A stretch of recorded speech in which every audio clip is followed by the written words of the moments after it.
Hello दोस्तों, नमस्कार। मैं राजेश पारिक मेरे YouTube चैनल में आप सभी का स्वागत करता हूं।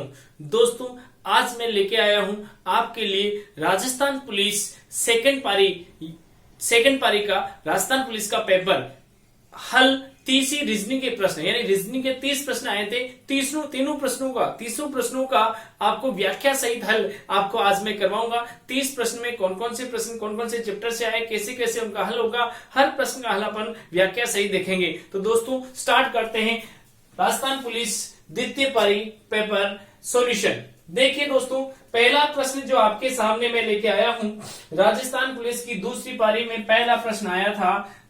क्या आया था दोस्तों, समझिएगा। लिखा था कि YPOC का मान COPY है, तो बताओ किसका मान PASTE है। समझिएगा दोस्तों, इसने डी कोडिंग से कोडिंग बनाया, यानी अर्थ विहीन शब्द से अर्थपूर्ण शब्द का निर्माण किया। मतलब YPOC से क्या बनाया, COPY, यानी C पहले लाया, फिर O लाया, फिर P लाया, फिर Y लाया, उल्टा लिखा। यानी आगे वाले का उल्टा करके लिखा, या आगे वाले इसका उल्टा करके इसको लिखा था, तो दोस्तों इसका उल्टा करके इसको लिख लो। कैसे लिखोगे, तो सर PASTE,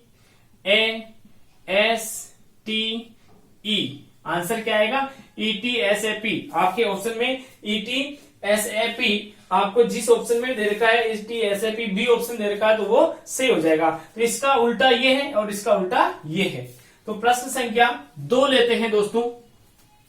प्रश्न संख्या 2 आपके एग्जाम में पूछा गया था दोस्तों कि जिस प्रकार एनालॉजी का क्वेश्चन, कि जिस प्रकार पटना का संबंध बिहार से है,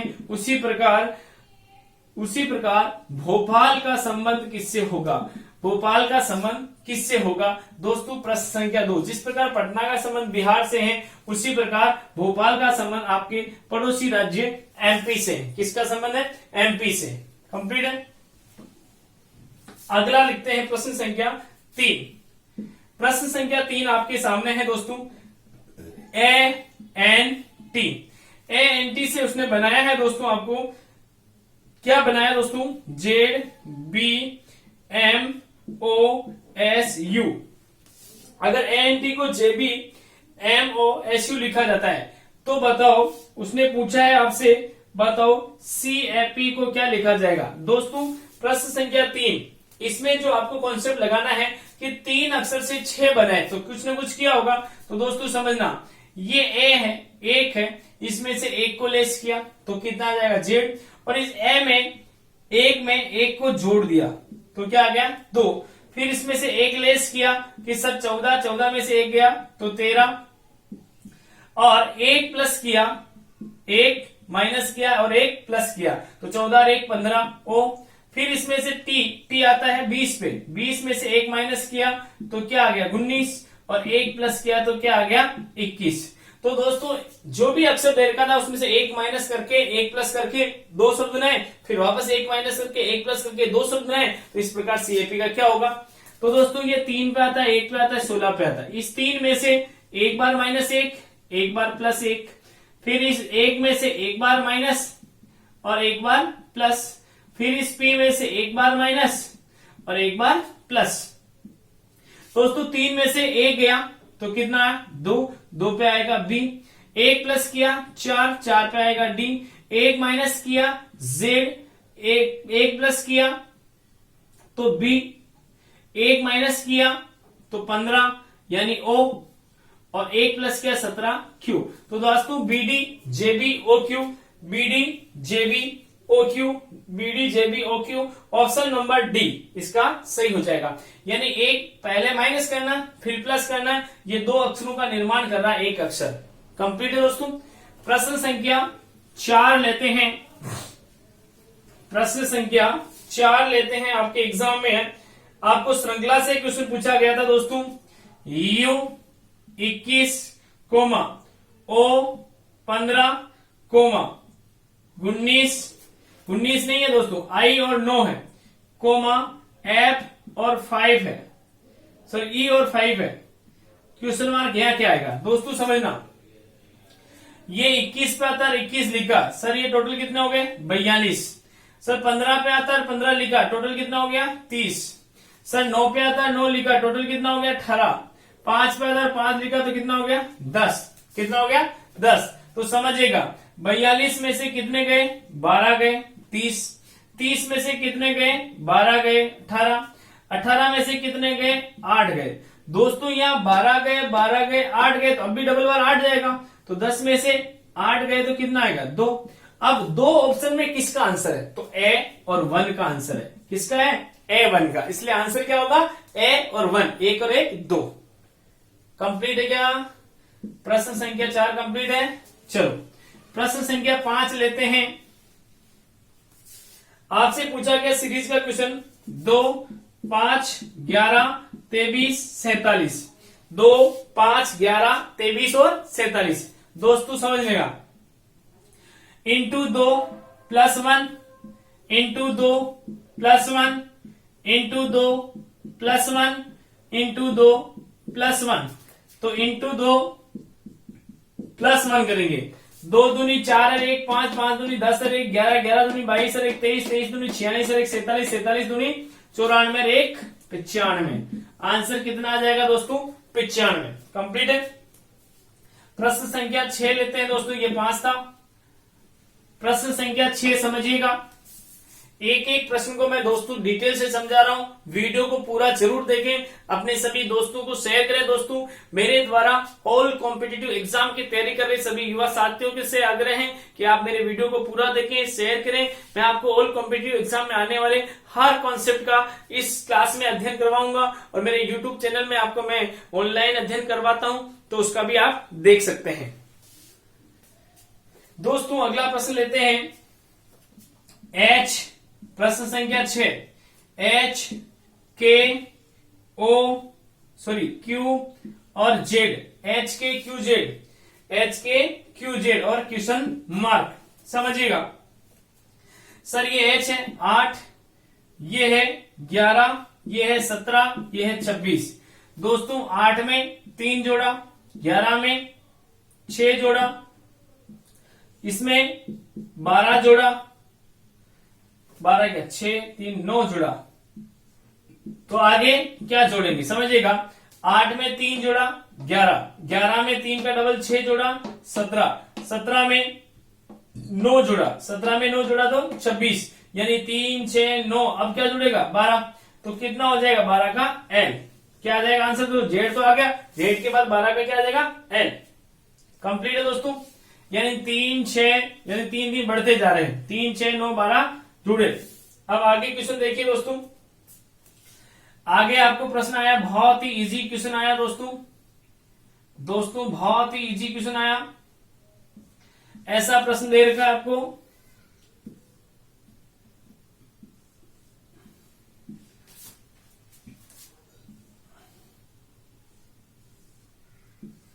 ऐसा प्रश्न आया दोस्तों, यहां दे रखा था 4 या 3, ये 4 तेरी 12, ये 5, ये 4 5 के 20। तो आंसर ये क्या आएगा 8, ये 56। तो यहां क्या लिखेंगे, तो 8 को किससे गुणा करें 56 आ जाए तो 7 से गुणा करेंगे, तो आंसर क्या आ गया दोस्तों 7। आगे बढ़े, प्रश्न संख्या 8, प्रश्न संख्या 8। दोस्तों आपसे क्वेश्चन पूछा गया एग्जाम में, PEN CIL बराबर 59। दोस्तों ये आता है 16 पे, ये आता है 5 पे, ये आता है 14 पे, ये आता है 3 पे, 9 पे, 12 पे। दोस्तों अगर मैं इन सबको जोड़ता हूं तो इसका योग कितना होता है 59 होता है। 2 9 11, 11 3 14, 14 4 18, 18 5 23, 23 और 6 29, बच्चे 2 3 3 और 1 4, ये 5 59। तो दोस्तों इसने पूछा है, आपसे पूछा है कि ERASER का आंसर क्या होगा। तो दोस्तों 5 18 1 19 5 18 जोड़ो दोस्तों, 18 और 5 23, 24 24 और 20 43 43 और 5 48, 56 66। आंसर कितना आ गया? 66। ऑप्शन में देख लो दोस्तों, जहां भी 66 ऑप्शन है, ए ऑप्शन में होगा। आपका जो भी पेपर ABCD ग्रुप कैसा भी आए हो तो उसमें आंसर मिल जाएगा। आगे बढ़ेगा, यानी कुल मिला के इसमें अंकों का योग हुआ है। अंकों का क्या हुआ है? योग हुआ है। आगे देखिएगा दोस्तों, आपको प्रश्न दे रखा है प्रश्न संख्या 9 कि जिस प्रकार 35 का संबंध 7 से है, उसी प्रकार इस 245 का संबंध किससे होगा? दोस्तों ये 35 जो है, ये 35 जो है 7 का क्या है? 7 का 5 गुना है। 7 का 5 गुना है, तो ये 245 किसका 5 गुना है? तो ये गुण 50 का 5 गुना है दोस्तों। गुण 50 का 5 गुना, या तो आप 5 गुना है, ये 5 का भाग लगा दो तो गुण 50 आ जाएगा। ठीक है, आगे देखिएगा दोस्तों, प्रश्न संख्या 10 बहुत ही इजी है।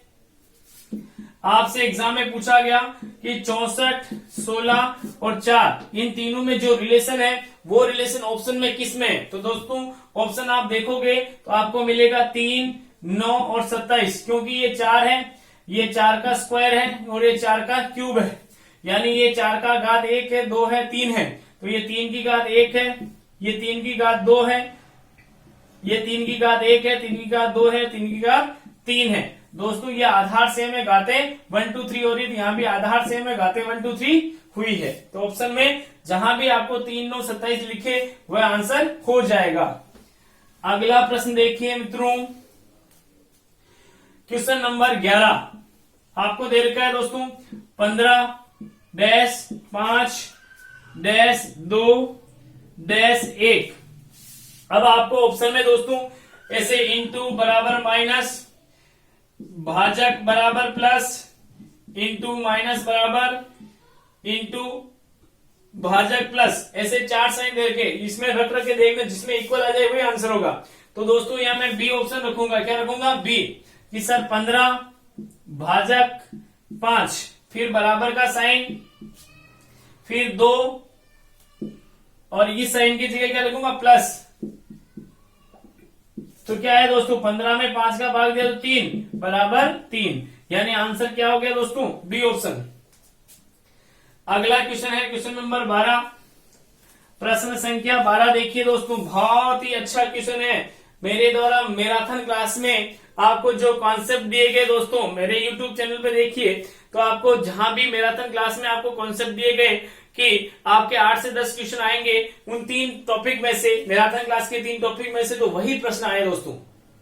समझिएगा कि सर 5, 3 आपने लिखा इसे 19, 6, 3 आपने लिखा इसे 22, सर 6, 5 इससे लिखा 34, तो दोस्तों 12 और 2 इससे क्या लिखेंगे? तो समझना दोस्तों, 5 और 3 को लिखा तो 5 को मैंने गुणा किया किससे?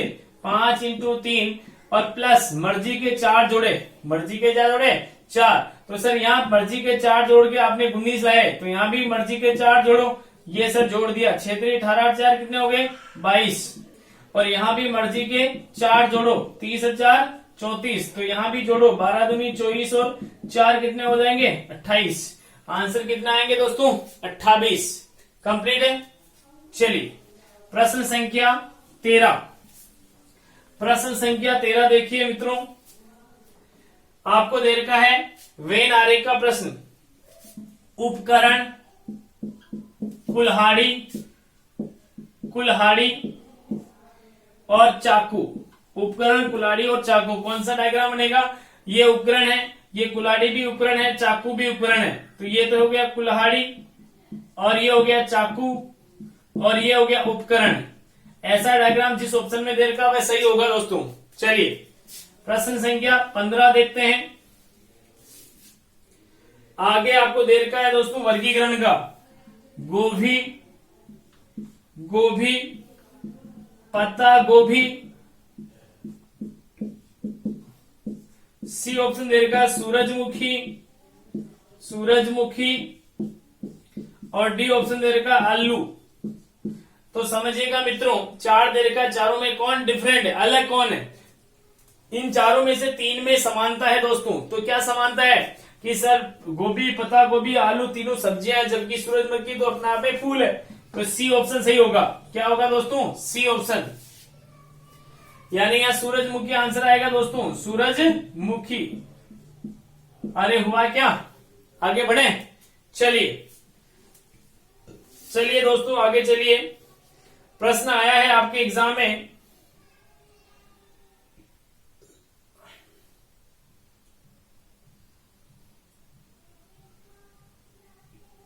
अगला प्रश्न आपके एग्जाम में आया दोस्तों 16%, फल, सब्जी और अमरूद।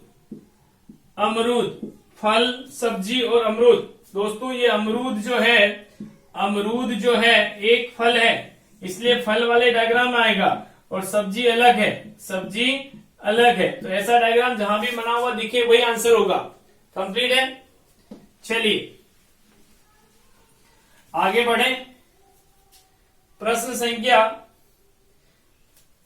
नेक्स्ट, इसमें भी आपको वर्गीकरण से आंसर निकालना है दोस्तों 17 में, कि सर दे रखा है ए ऑप्शन में किडनी, बी ऑप्शन में दे रखा है दोस्तों आंखें, सी ऑप्शन में दे रखा है नाक, डी ऑप्शन में दे दिया कान। तो दोस्तों ये बाह्य अंग है, जबकि ये आंतरिक अंग है, यानी 17 क्वेश्चन में किडनी आंसर होगा। 18वां प्रश्न दोस्तों, 18वां प्रश्न आपको दिया है दोस्तों, ये भी वे नारी का है। पशु, पौधे और खरगोश। पशु, पौधे और खरगोश।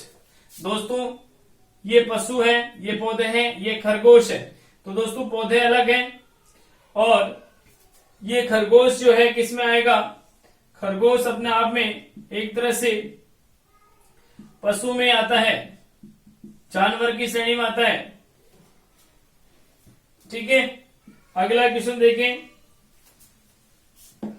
अगला प्रश्न संख्या 18। आपको प्रश्न स्टेटमेंट दे रखा दोस्तों, कथन दे रखा, समझिएगा। कथन दे रखा था, रवि एक मुक्केबाज है। रवि एक मुक्केबाज हैं। दूसरा देर का कथन, सभी, ये सिलोजिस्ट चैप्टर से है दोस्तों, सभी मुक्केबाज में अच्छी सहन शक्ति है, अच्छी सहन शक्ति है। दोस्तों ये तो स्टेमिना, सहन शक्ति है। निष्कर्ष क्या दिया दोस्तों, समझिएगा। पहला निष्कर्ष, रवि की सहन शक्ति अच्छी है। रवि की सहन शक्ति अच्छी है। दूसरा, रवि बहुत वजनदार हैं। रवि बहुत वजनदार हैं। अरे मित्रों समझिए, रवि एक मुक्केबाज हैं। रवि क्या है, मुक्केबाज हैं। आपको यह रवि एक मुक्केबाज है। फिर कहा कि सभी मुक्केबाज, ये रवि है और ये मुक्केबाज। रवि जो है मुक्केबाज है, मुक्केबाज के अंदर आएगा रवि, ये मुक्केबाज। अब फिर कहा सभी मुक्केबाज में अच्छी सहन शक्ति है, ये स्टेमिना, सहन शक्ति स्टेमिना, ऐसा डायग्राम बन गया दोस्तों। अब ये कह रहा रवि की सहन शक्ति अच्छी है। हाँ, रवि की सहन शक्ति अच्छी है, पहला तर्क, पहला निष्कर्ष सही है। रवि बहुत वजनदार है। दोस्तों वजनदार से अपने क्या लेना देना है, प्रश्न में ऐसा कुछ है ही नहीं है, इसलिए ओनली फॉर फर्स्ट निष्कर्ष ही सही होगा। फर्स्ट निष्कर्ष ही सही होगा। समझो समझो समझो। अगला प्रश्न देखो, प्रश्न संख्या 19। प्रश्न संख्या 19 आपको दिया दोस्तों, मोनी को सेल्मन मछली खाना पसंद है। मोनी को सेल्मन मछली खाना पसंद है। पहला 19वें प्रश्न में पहला कथन है। दूसरा कथन है मोनी को झींगा मछली खाना पसंद है। मोनी को झींगा मछली खाना पसंद है। अब आपको नीचे दे रखे निष्कर्ष में फर्स्ट, केवल मोनी को सभी प्रकार के समुद्री भोजन खाना पसंद नहीं है। मोनी को सभी प्रकार के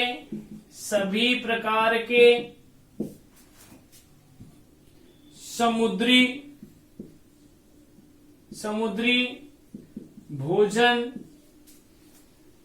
खाना पसंद नहीं है।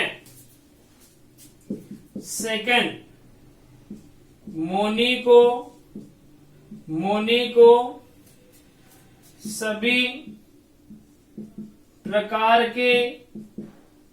सभी प्रकार के समुद्री भोजन खाना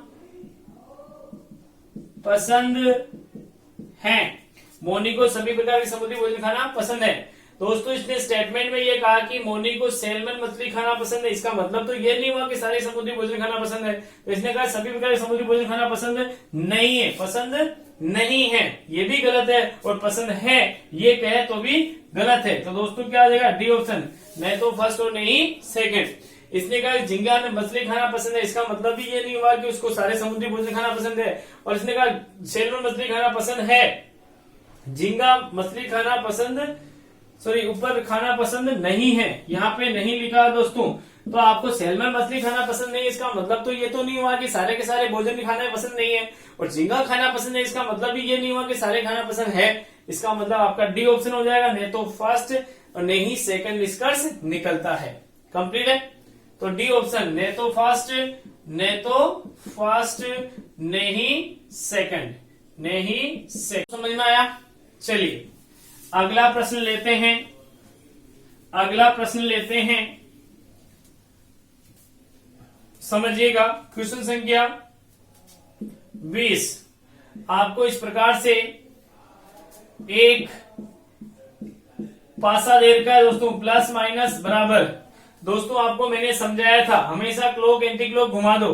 क्लॉक एंटी क्लॉक घुमाओगे तो आपको पता चल गया कि ये आपको पासे की खुली हुई स्थिति दे रखी है। पासे की खुली हुई स्थिति दे रखी है, ठीक है। हमेशा इसका अपोजिट क्या होगा? ये। इसका अपोजिट क्या होगा? ये। और इसका अपोजिट क्या होगा? ये होगा। दोस्तों अब आपको इसको अगर एंटी क्लॉक घुमाए, एंटी क्लॉक में प्लस माइनस बराबर, तो प्लस माइनस बराबर। अब ऐसा जहां दिख रहा है, जिस ऑप्शन में दिख रहा है वो सही होगा, तो ए ऑप्शन सही हो जाएगा। ए ऑप्शन सही हो जाएगा। अगला देखिए दोस्तों, अगला ऑप्शन आप क्वेश्चन दे रखा है आपको प्रश्न संख्या 21। प्रश्न संख्या 21 आपको पासे से ही दे रखा है दोस्तों, पासे से ही दे रखा है 21 कि एक पासा ये दिया। आपको मैंने समझाया था दोस्तों क्लास में, ये पासा चार पासे दे रखे दोस्तों। इन चारों पासों की स्थितियों में देखा जाए तो E M C, N E C, E D C और ओ सी एम। दोस्तों मैंने आपको 5 रूल लिखाए थे। जब दोनों पासों में एक अंक कॉमन आए या कोई एक सतह कॉमन आए या दो अंक कॉमन आए दोस्तों, तो शेष सतह अपोजिट होगी। दोस्तों यहाँ देखना, यहाँ सीएम कॉमन है, यहाँ सीएम कॉमन है, तो ई का अपोजिट क्या होगा दोस्तों? ओ होगा। क्या होगा? ओ। कंप्लीट है। चलिए दोस्तों प्रश्न संख्या 22 लेते हैं। आपको प्रश्न संख्या 22 में स्टेटमेंट दिया दोस्तों, कथन क्या दिया है? स्कूल के क्षेत्र में भोजन यानी कैंटीन होनी चाहिए। क्या क्या स्कूल के क्षेत्र में कैंटीन कैंटीन होनी चाहिए? कैंटीन होनी चाहिए। पहला दिया हाँ होनी चाहिए, दूसरा दिया नहीं। हाँ होनी चाहिए पीछे लिखा कुछ छात्र व टीचर यानी कर्मचारी भोजन लाने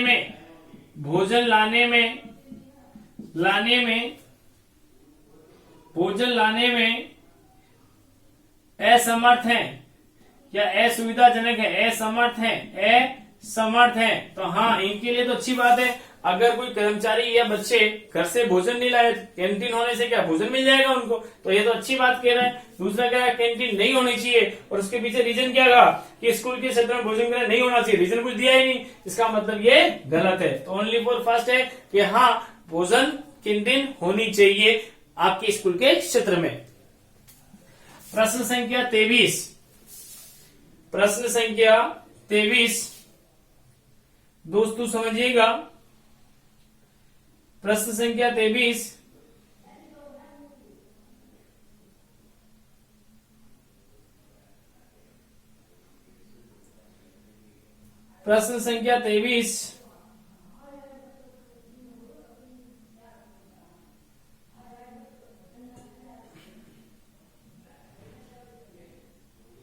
दोस्तों प्रश्न संख्या 23 एक प्रश्न आया आपको, हालांकि ये प्रश्न डिलीट होता है। आपको प्रश्न दे रखा था इस प्रकार का, और यहां दे रखा था ऐसा, और यहां दे रखा था ऐसा, और यहां इसने दर्पण बनाया एन से एम। दोस्तों अगर दर्पण ऐसा बनाया दाया बाया चेंज होता है, तो दाया बाया चेंज होता है, कंडीशन क्या आती है सर ये दे रखा है जो ये इधर आ जाएगा कि सर ये कंडीशन है, और ये इधर आ जाएगा ये दे रखा जो कि सर ये कंडीशन है। अब ऐसी कंडीशन का तो ऑप्शन में कुछ दे नहीं रखा है, ऐसी कंडीशन में तो कोई ऑप्शन में है नहीं है, तो ऑप्शन ये क्वेश्चन अपने आप में स्टार्ट पॉइंट हो गया, डिलीट हो जाएगा।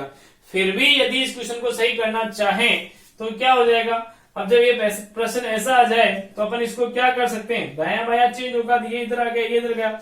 अब इसको अपन घुमा जरूर सकते हैं कि सर हमने इसको 90 डिग्री पे घुमा दिया। क्या घुमा दिया 90 डिग्री पे, सर इसको मैंने यहां ले लिया और इसको मैंने यहां ले लिया, तो ऐसा ऑप्शन कहां है, ऐसा ऑप्शन डी है, ऐसा ऑप्शन डी है। वैसे तो गलत हो गया, लेकिन एग्जाम में इसके आंसर को 90 डिग्री घुमा के देना चाहे तो डी ऑप्शन होगा। प्रश्न संख्या 24 क्या लैपटॉप डेस्कटॉप से बेहतर होते हैं? क्या कथन दिया, क्या लैपटॉप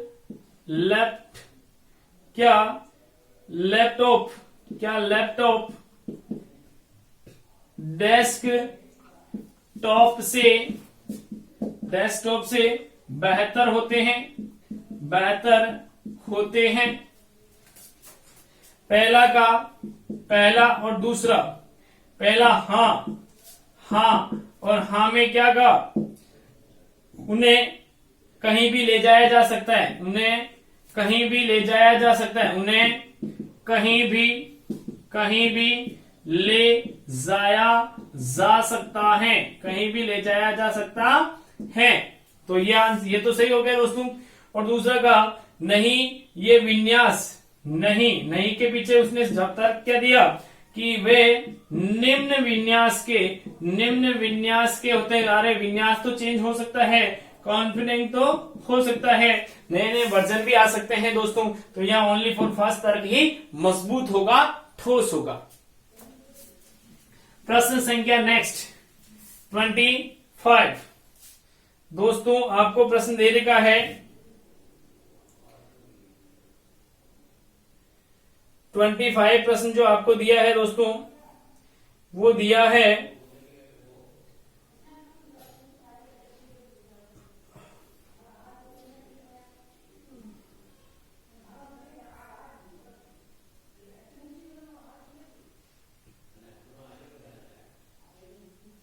प्रश्न है दोस्तों आपके पास 25 जो भी है, रवीश पूर्व की ओर, रवि पूर्व दिशा में 15 मीटर चला। रवि पूर्व दिशा में 15 मीटर चला, फिर अपने बाएं 20 मीटर चला, फिर बाएं 20 मीटर चला, फिर बाएं 20 मीटर चला, फिर वह दाएं 17 मीटर चला, फिर दाएं 17 मीटर चला, अंत में बाएं 20 मीटर की दूरी तय की। अंत में बाएं 20 मीटर की दूरी तय की। बाएं 20 मीटर की दूरी तय की। रवि किस दिशा के सम्मुख है? रवि किस दिशा के सम्मुख है, यानी सामने है। दोस्तों बहुत ही इजी प्रश्न है, समझिएगा। यहां रवि था, रवि पूर्व की ओर 15 मीटर, ये 15 मीटर गया, ये दाया, ये बाया, फिर वह अपने बाईं ओर मुड़ा, 20 मीटर चला, ये 20 मीटर चला, यहां हो गया। फिर वे दाएं कितना चला सर? दाएं मुड़कर 17 मीटर चला, ये 17 मीटर चला, यहां आ गया। फिर अंत में वह अपने दाएं मुड़ा 20 मीटर, दाएं मुड़ा 20 मीटर, यहां आ गया। अंत में वह अपने बाएं मुड़ा यानी यहां चला गया। अंत में अपने बाएं मुड़ा 20 मीटर दूर तय की। अब बताओ किस दिशा के सम्मुख खड़ा है? तो उत्तर दिशा के। क्या आंसर आएगा दोस्तों? उत्तर दिशा के सम्मुख खड़ा है, यानी अब वो अपने उत्तर दिशा के सम्मुख खड़ा है। तो अगला क्वेश्चन क्या होगा दोस्तों? प्रश्न संख्या 27 प्रश्न है आपका। 27 प्रश्न है कि एक बच्चा घुटनों के बल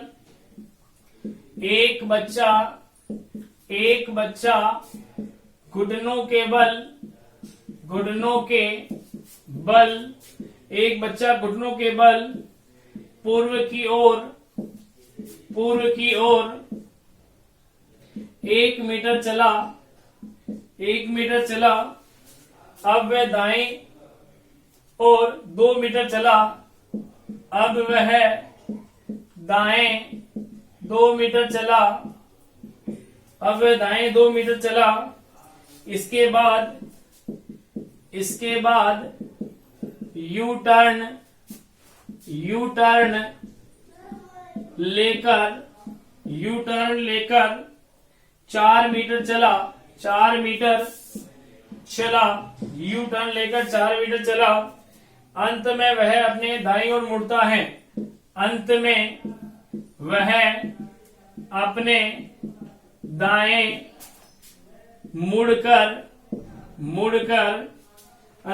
दाएं मुड़कर 1 मीटर चला। अब किस दिशा के सम्मुख है? बताओ वह अब किस दिशा के सम्मुख है?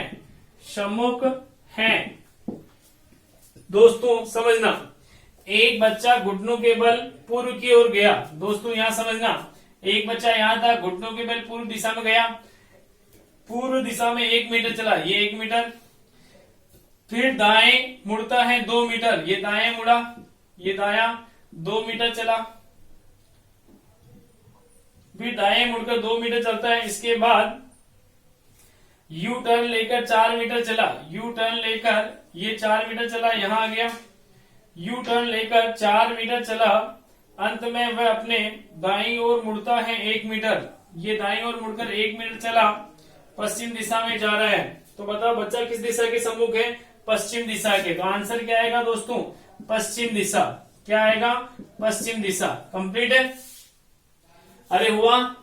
चलिए अब अगला आता है प्रश्न संख्या 28। लास्ट 2 प्रश्न और बाकी हैं दोस्तों।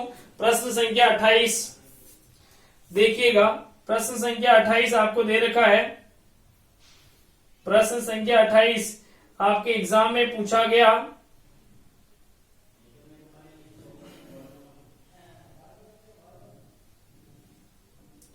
प्रश्न संख्या 28 आपके एग्जाम में पूछा गया दोस्तों कि अधिकांश पक्षी उड़ सकते हैं। कथन क्या दे रखा है दोस्तों? कथन दे रखा है अधिकांश पक्षी उड़ सकते हैं। अधिकांश पक्षी उड़ सकते हैं। और दूसरा दिया X एक पक्षी है। और आपको निष्कर्ष दे रखे हैं दोस्तों। निष्कर्ष में पहला दे रखा है X तैर सकता है। X तैर सकता है। दूसरा दिया X उड़ सकता है। X उड़ सकता है। समझिएगा दोस्तों, अधिकांश पक्षी उड़ सकते हैं। ये पक्षी का डायग्राम है। किसका है दोस्तों? पक्षी का। अधिकांश पक्षी उड़ सकते हैं, तो ये उड़ने वाले पक्षी का उड़ने का डायग्राम है। अब X पक्षी है तो X यहाँ भी हो सकता है, X यहाँ भी हो सकता है। इसने कहा X तैर सकता है, यहाँ है तो तैर सकता है, यहाँ है तो उड़ सकता है, उड़ भी सकता है, तैर भी सकता है, यानी निश्चितता नहीं है। दोनों गलत।